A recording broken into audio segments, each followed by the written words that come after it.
नमस्कार, मैं हूं शम्स ताहिर खान और आप देख रहे हैं वारदात। लद्दाख में भारत और चीन आमने सामने हैं। दोनों देशों के बीच तनाव कम होने का नाम नहीं ले रही, मगर जिस लद्दाख के लिए भारत 1 इंच भी पीछे हटने को राजी नहीं और जिस लद्दाख को हथियाने के लिए चीन तमाम सामदम दंडभेद अपना रहा है, आखिर उस लद्दाख की असलियत क्या है? क्यों वो लद्दाख इतना अहम है जबकि लद्दाख का ज्यादातर इलाका बंजर है, न वहां लोग रहते हैं न खेती बाड़ी है? तो आइए आज आपको न सिर्फ लद्दाख का इतिहास बताता हूं, बल्कि यह भी बताता हूं कि लद्दाख आखिर इतना अहम क्यों है।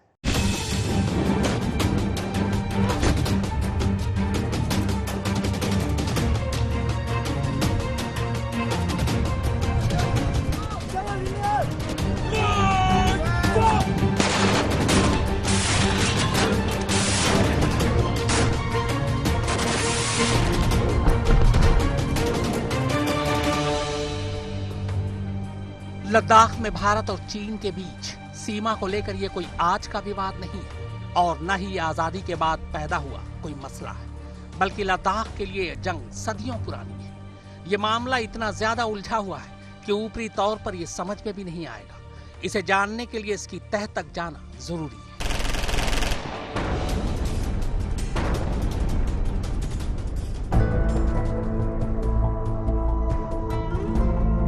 भारत के सबसे उत्तरी हिस्से में आता है लद्दाख। ये ट्रांस हिमालय का इलाका है। लद्दाख का तकरीबन पूरा इलाका इन्हीं ऊंची नीची बंजर पहाड़ियों से मिलकर बना है। बंजर इसलिए क्योंकि बारिश यहाँ ना के बराबर होती है, इसीलिए तराई इलाकों को छोड़कर ज्यादातर इलाकों में न यहाँ पेड़ मिलेंगे न पौधे मिलेंगी, तो बस ये बंजर रेतीली जमीन जो अक्सर बर्फ से ढकी रहती है। गर्मियों में जब ये बर्फ पिघलती है तो उनसे नदियां निकलती हैं, जिनके इर्द गिर्द बसी घाटियों में ही कुछ लोग रहते हैं। कुछ इसलिए क्योंकि करीब 60,000 वर्ग किलोमीटर के इस पूरे इलाके की आबादी करीब 2.25 लाख ही है।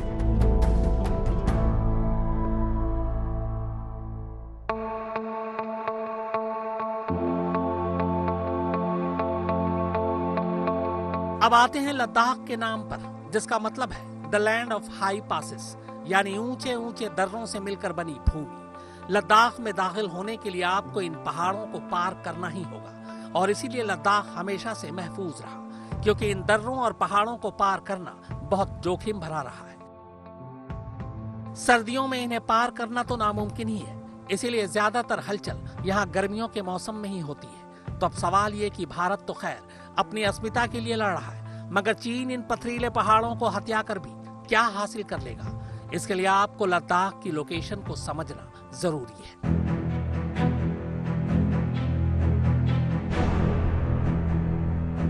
भारत के नक्शे पर यह पूरा का पूरा इलाका लद्दाख रीजन या लद्दाख क्षेत्र कहलाता है। इसमें अक्साई चीन का वो हिस्सा भी शामिल है जिसे चीन ने पहले ही कब्जा रखा है। पहले लद्दाख का ये इलाका जम्मू कश्मीर राज्य में आता था, मगर अब खुद लद्दाख को ही केंद्र शासित प्रदेश बना दिया गया है। इस यूनियन टेरिटरी में सिर्फ 2 जिले आते हैं, लेह और करगिल। भौगोलिक तौर पर देखें तो लद्दाख के पश्चिम में जम्मू कश्मीर, उत्तर में गिलगिट बाल्टिस्तान, दूसरी तरफ पूर्वी तुर्किस्तान जिसे चीन के कब्जे के बाद से जिनजियांग रीजन के नाम से जाना जाता है, जबकि पूरब में तिब्बत जहां भी चीन ने कब्जा जमा रखा है, और दक्षिण में है हिमाचल प्रदेश।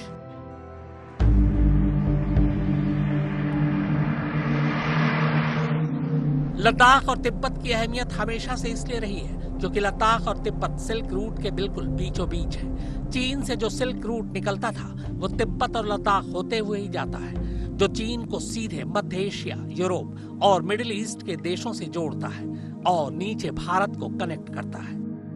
तो एक तरह से लद्दाख को आप सिल्क रूट का चौराहा कह सकते हैं, जहां से चौतरफा व्यापार के रास्ते खुलते हैं। तिब्बत पर तो चीन पहले से ही कब्जा करके बैठा है, लिहाजा अब इसलिए लद्दाख पर उसकी गिद्ध की नजर है, क्योंकि ये रूट आज भी चीन को सुपर पावर बनने के रास्ते खोल सकता है।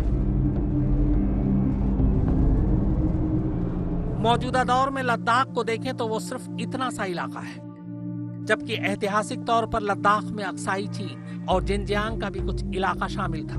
लद्दाख का इलाका पूरब में हिमालय के पहाड़ियों के बाद शुरू होता है, इसीलिए इसे ट्रांस हिमालय कहते हैं। लद्दाख जितना अहम चीन के लिए है, उतना ही जरूरी भारत के लिए भी। सदियों से कश्मीर पश्मीना शॉल या पश्मीना उत्पादों के लिए मशहूर रहा है, जिसका कच्चा माल लद्दाख के रास्ते तिब्बत से आया करता था। उस दौर में भी पश्मीना का व्यापार बहुत ही ज्यादा फायदे का सौदा हुआ करता था, जिसकी वजह से कई लड़ाइयां भी हुई।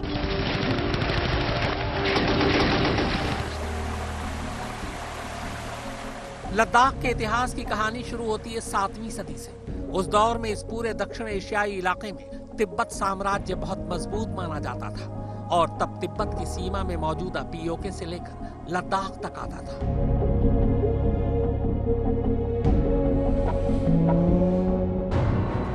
मगर 9वीं सदी में तिब्बत के राजा लंगदरमा की हत्या कर दी गई। इसके अगले 100 सालों में तिब्बत साम्राज्य अलग अलग टुकड़ों में बिखर गया और जिस साम्राज्य के हिस्से में लद्दाख का इलाका आया उसका नाम था मर्युल साम्राज्य, यानी लद्दाख का ऐतिहासिक नाम मर्युल था।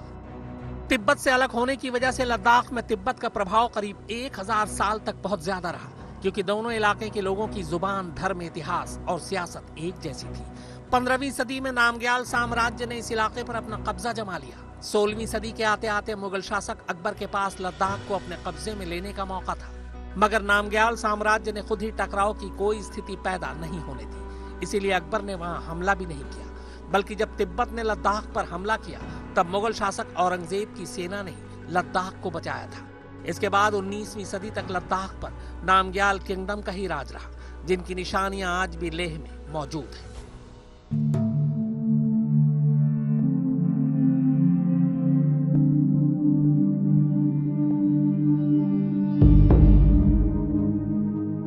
इधर 19वीं सदी में सिख साम्राज्य मजबूत हो रहा था और महाराजा रंजीत सिंह ने कश्मीर के साथ साथ लद्दाख पर भी कब्जा जमा लिया। अब लद्दाख पर सिख डोगरा शासन था, मगर उसके पड़ोस में पड़ने वाले तिब्बत में सत्ता बदल चुकी थी। अब तिब्बत में किंग साम्राज्य का शासन था। डोगरा शासन अब व्यापार को मद्देनजर रखते हुए पूरे सिल्क रूट पर कब्जा चाहता था, यानी लद्दाख के साथ साथ अब उसकी नजर पश्चिमी तिब्बत पर भी थी। मगर जंग में डोगरा शासक हार गए, जिसे आज भी सीनो सिख वॉर के नाम से जाना जाता है। इस जंग में किंग साम्राज्य की सेना लेह तक पहुंच गई। हालांकि फिर एक संधि के तहत दोनों की पहले वाली सीमा ही कायम रही, यानी लद्दाख डोगरा शासन के पास और पश्चिमी तिब्बत किंग साम्राज्य के पास। हालांकि इसके 4 साल बाद ही 1845 में डोगरा शासन अंग्रेजों से हार गया। सुप्रतीम बनर्जी और फारूक माब हैदर के साथ शम्स ताहिर खान, आज तक। सदियां बीतती गईं, राजा महाराजा बदलते रहे, मगर लद्दाख की तस्वीर नहीं बदली। वो पहले भी बिना बॉर्डर के इन्हीं पहाड़ों के भरोसे था और आज भी है। डोगरा शासन से जंग जीतने के बाद अंग्रेजों ने लद्दाख में सीमा बनाने की कई कोशिशें की, मगर वो भी नाकाम ही रहे।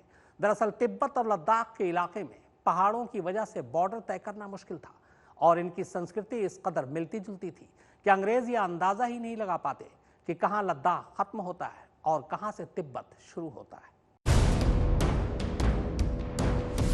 लद्दाख के इस नक्शे को बहुत गौर से देखिए। यहाँ आपको कई रंग बिरंगी लाइनें नजर आ रही होंगी। ये दरअसल वो रेखाएं हैं जिनका प्रस्ताव सरहद के तौर पर ब्रिटिश हुकूमत के वक्त रखा गया था।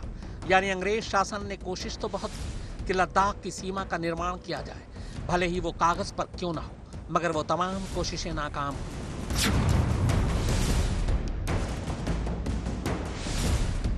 लद्दाख का बॉर्डर बनाने की पहली कोशिश हुई 1865 में। ये धारीदार लाइनें जो आप देख रहे हैं, इसे जॉनसन लाइन कहा जाता है, जिसे भारत आज भी अंतर्राष्ट्रीय स्तर पर अपनी सीमा मानता है। अगर आप भारत के नक्शे को देखेंगे तो अक्साई चीन को मिलाते हुए जो लाइन आपको नक्शे के अंदर दिखती है, वो जॉनसन लाइन का ही हिस्सा है, जिसे उस वक्त के ब्रिटिश सर्वेक्षक विलियम जॉनसन के सर्वे के आधार पर खींचा गया था।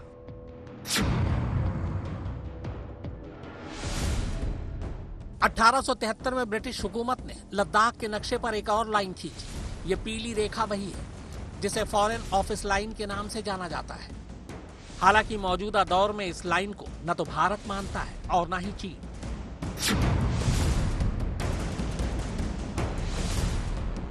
तीसरी कोशिश हुई 1897 में, जिसे मैकार्टनी मैकडोनल्ड लाइन के नाम से जाना जाता है। यह हरी लाइन जो आप देख रहे हैं, यह वही मैकार्टनी मैकडोनल्ड लाइन है जिसे जॉर्ज मैकार्टनी और सर क्लाइड मैकडोनल्ड ने एक दूसरे सर्वे के हिसाब से खींची थी। इसके हिसाब से यह अक्साई चीन वाला हिस्सा उस वक्त के तिब्बत में जा रहा था। शुरुआत में तो चीन ने इसे मान लिया था, मगर बाद में वो इससे पलट गया।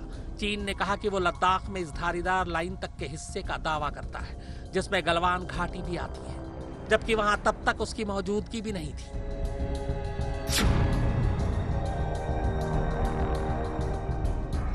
3 जुलाई 1914 को शिमला में तब के ब्रिटिश इंडिया, चीन और तिब्बत के बीच सीमा को लेकर एक समझौता हुआ जिसे सर हेनरी मैकमोहन लीड कर रहे थे। इसी वजह से इस रेखा को मैकमोहन रेखा कहा जाता है। शिमला समझौते के दौरान ब्रिटेन, चीन और तिब्बत अलग अलग पार्टी के तौर पर शामिल हुए। तब चीन से भारत की ये सीमा लगती ही नहीं थी, क्योंकि तब भारत और चीन के बीच में तिब्बत की सीमा थी। और इस सम्मेलन में चीन सिर्फ इस हैसियत से शामिल हुआ था क्योंकि तब उसकी सीमा भारत के K2 पर्वत श्रृंखला के हिस्से से मिलती थी। प्रथम विश्व युद्ध के बाद मैकमोहन रेखा को अंतर्राष्ट्रीय मान्यता भी मिल गई, मगर चीन ने बाद में कहा कि अब तिब्बत के पास कोई अधिकार नहीं है, इसलिए वो इस समझौते को मानने से इनकार करता है। बहरहाल 1947 में भारत आजाद हुआ और उधर 1949 में चीन में पीपल रिपब्लिक ऑफ चाइना की स्थापना हो गई। धीरे धीरे तिब्बत पर चीन ने कब्जा जमा लिया और उधर कश्मीर के राजा से संधि के बाद लद्दाख भारत का हिस्सा बन गया। एक देश के तौर पर भारत ने जॉनसन लाइन को ही मान्यता दी, जबकि चीन ने जॉनसन लाइन और यहां तक कि मैकॉर्टनी लाइन को भी मानने से इनकार कर दिया। दरअसल चीन हो या भारत, दोनों ही देश राजशाही के हिसाब से अपनी सीमा का दावा कर रहे हैं। भारत अपना दावा करता है ब्रिटिश इंडिया के नक्शे के हिसाब से, जबकि चीन तिब्बत के पुराने बॉर्डर के आधार पर लद्दाख पर दावा कर रहा है।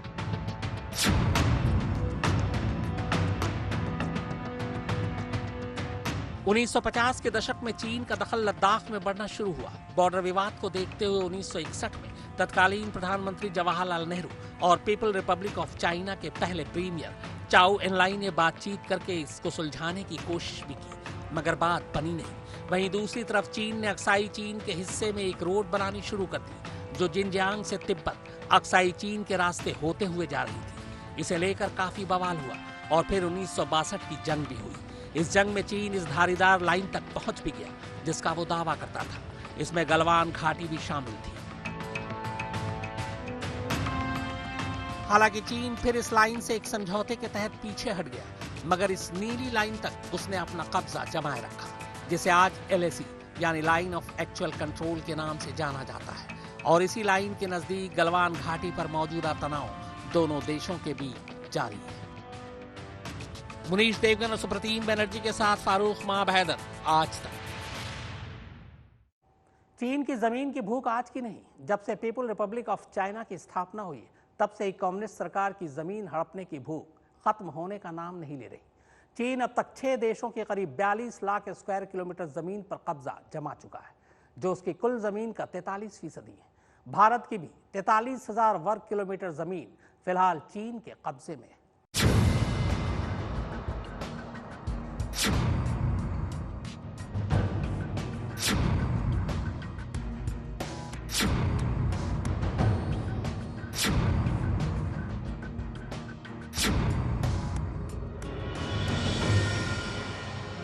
रूस और कनाडा के बाद चीन दुनिया का तीसरा सबसे बड़ा देश है।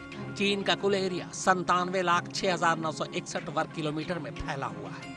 चीन की 22,117 किलोमीटर लंबी सीमा 14 देशों से लगती है। ये दुनिया का पहला ऐसा देश है जिसकी सीमाएं सबसे ज्यादा देशों से मिलती हैं, और इन सभी देशों के साथ चीन का किसी न किसी तरह का सीमा विवाद चल रहा है। चीन के नक्शे में आपने पूर्वी तुर्किस्तान, तिब्बत, इनर मंगोलिया या दक्षिण मंगोलिया, ताइवान, हांगकांग और मकाऊ जैसे 6 देश देखे ही होंगे। ये वो देश हैं जिन पर चीन ने कब्जा कर रखा है या इन्हें वो अपना हिस्सा बताता है। इन सभी देशों का कुल एरिया 41,13,709 वर्ग किलोमीटर से ज्यादा है, जो चीन के कुल एरिया का 43% है। मुनीश देवगन और सुप्रतीम बनर्जी के साथ फारूक माब हैदर, आज तक। तो वारदात में फिलहाल इतना ही, मगर आज तक पर खबरों का सिलसिला लगातार जारी है।